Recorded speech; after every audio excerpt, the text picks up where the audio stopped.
All right, Division 2, get ready for some tough love. If you've been playing the Division 2 lately, you've probably noticed that things aren't exactly great right now. In fact, the game is in worse shape than it's been in a very long time. Bugs, glitches, and technical issues are everywhere, and it feels like the developers have ghosted us. The player base is absolutely in the dark and so fed up that many are boycotting the game altogether. Let's figure out why.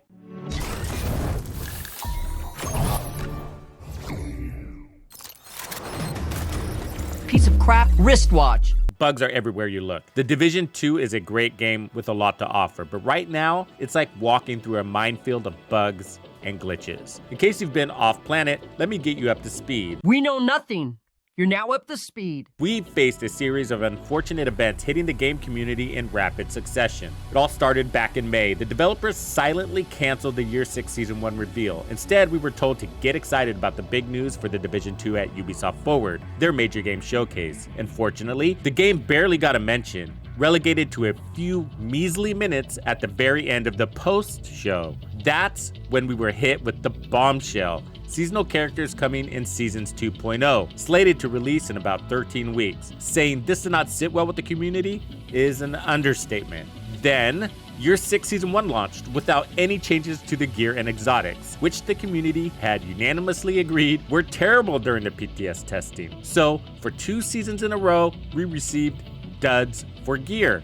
But that's not all. There were serious delays to the launch, followed by major bugs with the new season. Broken benches, glitched skills, and nerfed XP plagued the game. Interestingly, there was a bench bug that benefited the players, which the devs magically had the resources to hotfix immediately. Meanwhile, we went over 2 weeks with the XP bug and more. That was a big, classic Division 2 slap in the face. Yeah, I'm not done. Then came the doozy. Title update 21.1 went live, and after a 3-hour delay, the game was absolutely broken.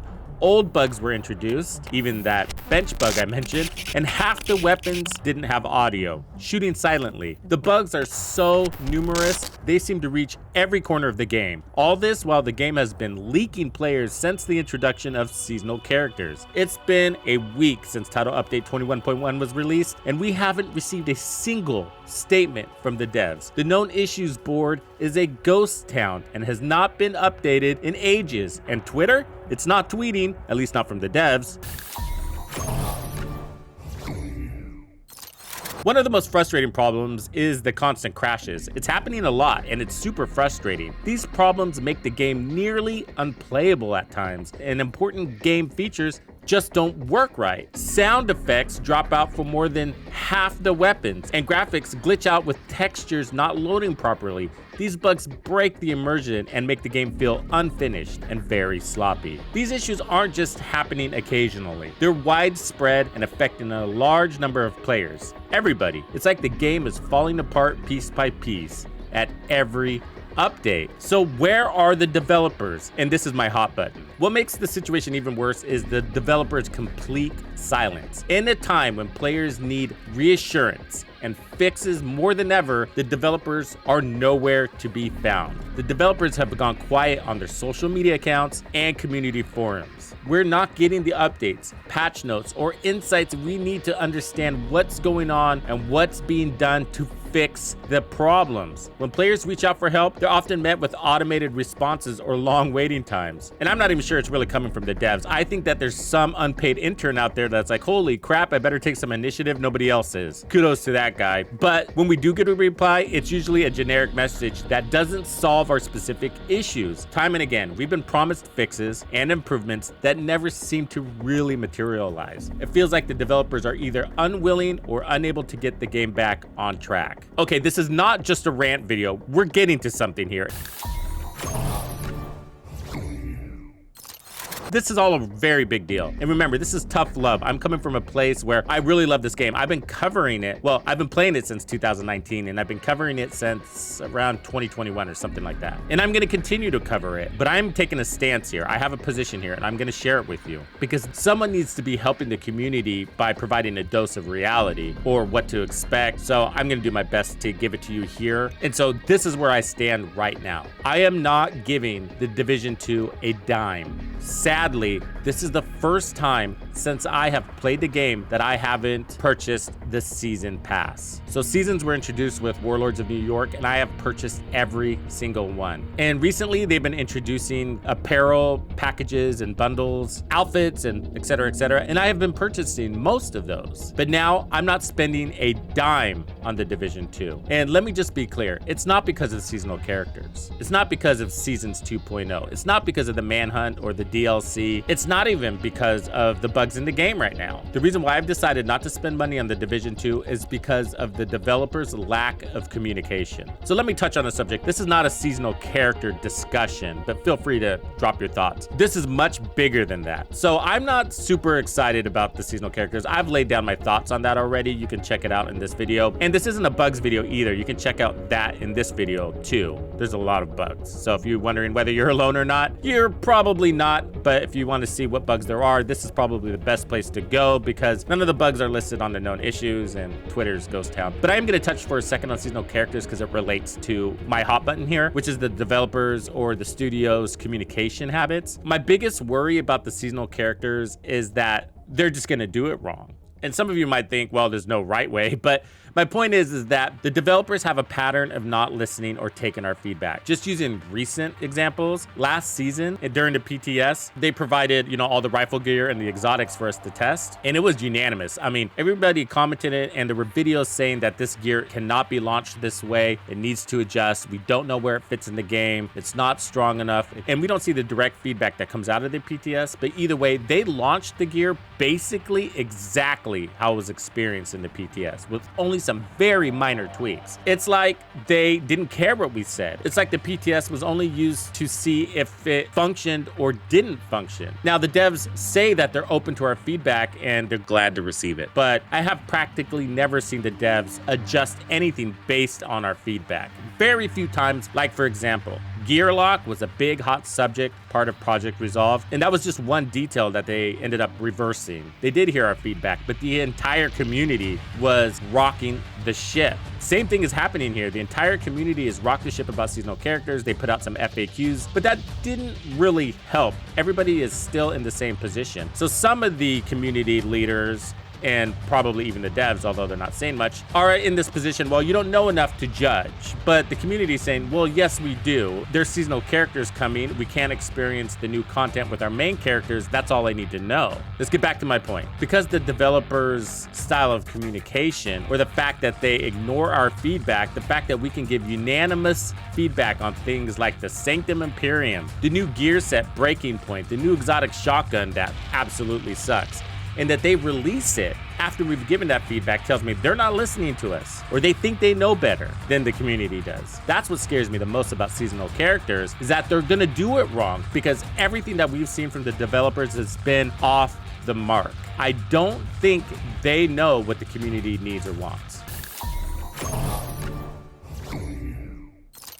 And this applies to the current bugs. The real issue that we have at hand is the silence. We don't know when they're gonna be fixed. They usually roll out updates on Tuesdays. Are we gonna get a maintenance patch on Tuesday? If so, why don't they tell us? Give us something to look forward to. Let us know that there is end in sight. I mean, at this stage, a statement saying, hey, we're working on things, we realize there's a lot of problems, bear with us, would go miles with the community. It would ease the tension. Instead, we just get silence. At one point, I thought this was a Ubisoft issue, but it's not. I'm playing X Defiant, and the devs over there are absolutely amazing. They communicate daily, multiple times. They release patches within hours based off of player feedback. They've introduced new game modes within days based on players' feedback. That's a Ubisoft game. So this is a Division 2 massive studios issue that we're dealing with, and it needs to change. And that is, I think, the most important thing that we need to press in the game right now is the communication. We need acknowledgement that they're hearing our feedback,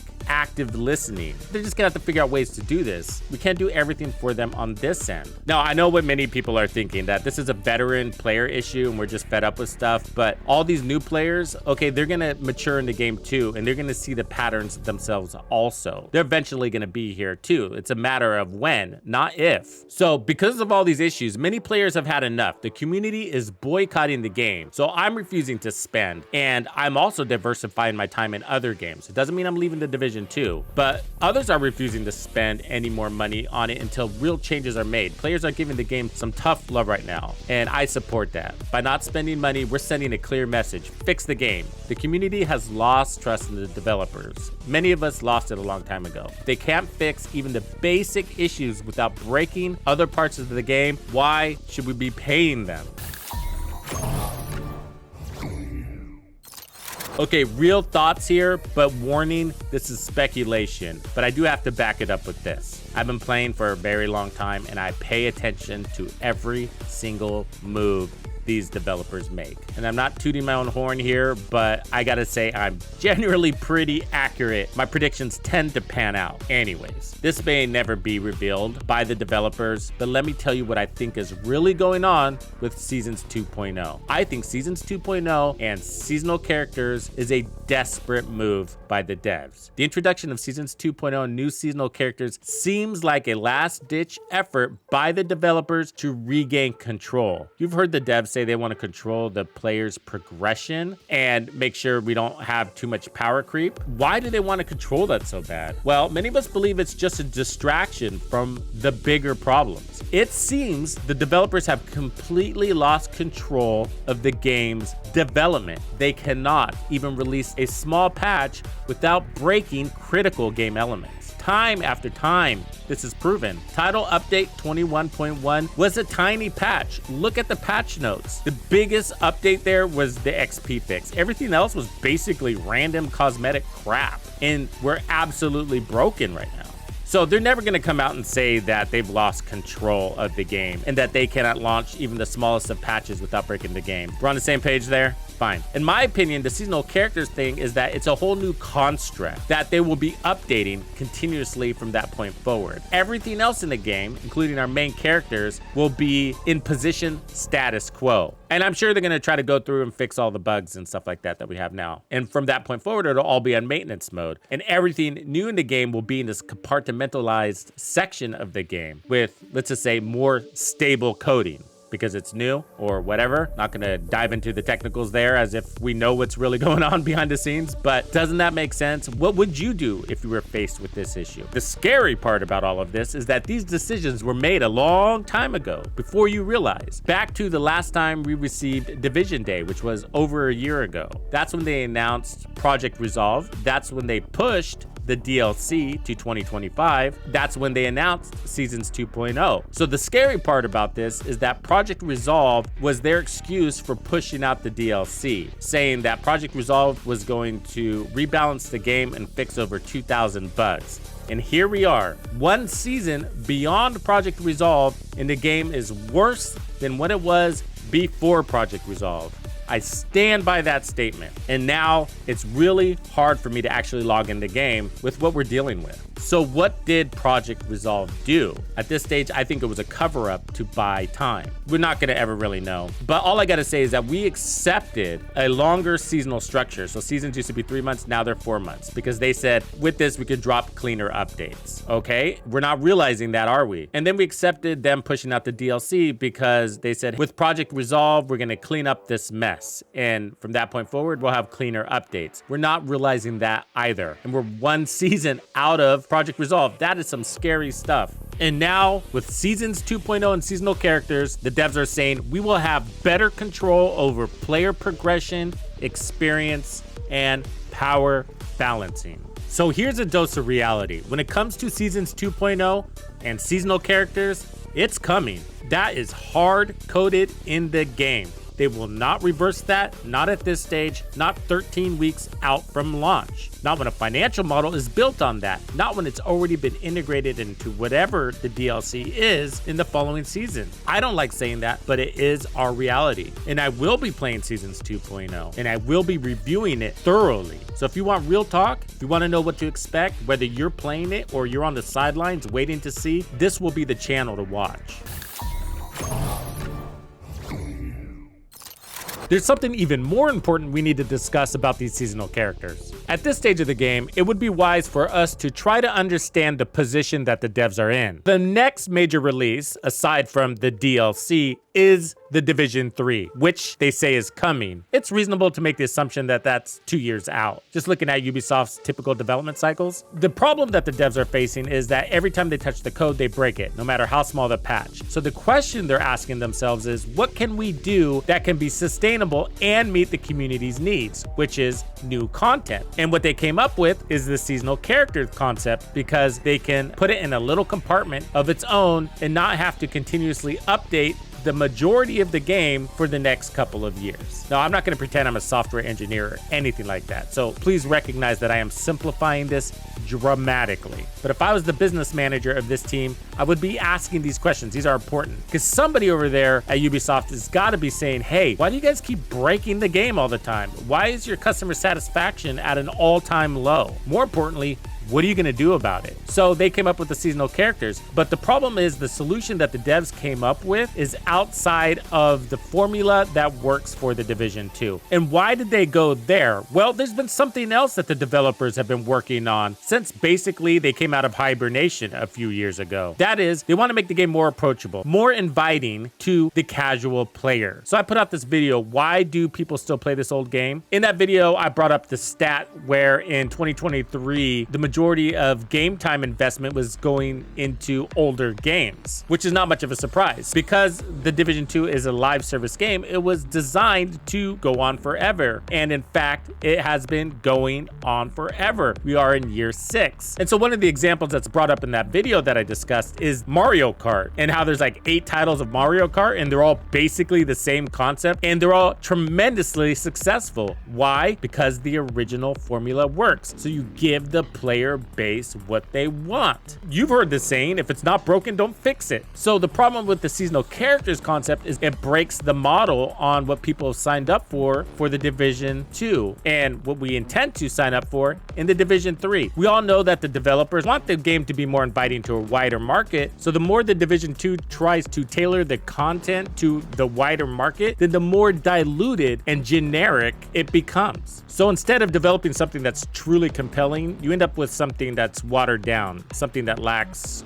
real substance. More importantly is that they're debasing themselves. Problem with making moves like this, by trying to appeal to the masses, you risk your most dedicated player base. We don't have all of the details, but I fear that the developers are fixing something that's not broken by trying to answer that question. How can we deliver sustainable new content to the player base to buy us time through the DLC and the Division 3? But I think it would have been more sustainable and satisfactory to the community if they just gave us more of what we already love about this game. All we were asking for was something like the new DLC. We just want the entirety of our map playable. Go back and fix Kenley College, the Pentagon, turn Camp White Oak into a legendary stronghold. Give us those global events as game modes we can toggle on and off to change the difficulty of our entire map. These are just ideas I'm throwing out there, so don't take them too seriously. The point is that there's a lot of low-hanging fruit. Plus, if they just delivered really good gear, that plus the DLC could very well be enough to get us to the Division 3. But rewriting the formula that has driven a dedicated player base for 6 years could be the biggest mistake that the devs have done. So that question, how can we deliver new sustainable content to last us to Division 3? Well, the Division 2 is in a terrible state right now, and it's heartbreaking for those of us who love this game. The bugs and glitches make it nearly unplayable, and the developer's silence only adds to our frustration. So those players that are boycotting the game, rightfully so, refusing to spend money until real changes are made, feels right. And for me, where I hold the line is on communication. We must see communication patterns change. Seasons 2.0 feels like a desperate attempt to distract us from the real issues, but we're not falling for it. It's time for the developers to step up, communicate with us, and fix the game we once loved. Until then, the Division 2 will remain in crisis. Thank you for hanging out with me today. My name is Tuxedo Bandido. That's Tito Bandido. What's crack-a-lackin'? This was another episode of The Division 2. If you found this video helpful, subscribe subscribe, like, and turn on notifications to ensure you don't miss out on the fantastic experiences waiting for you in The Division 2. And if you like builds like this, check out the recommended build video I have here for you. If you have anything you want to see covered, be sure to let me know in the comments below. And thank you to all the channel members and donors who make everything possible. Tux Nation wouldn't be without you. When you buy a game from Ubisoft, enter the creator code Tuxedo Bandido to support the channel. Easy peasy.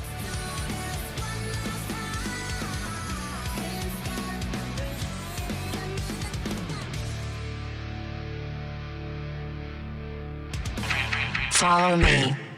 I get it.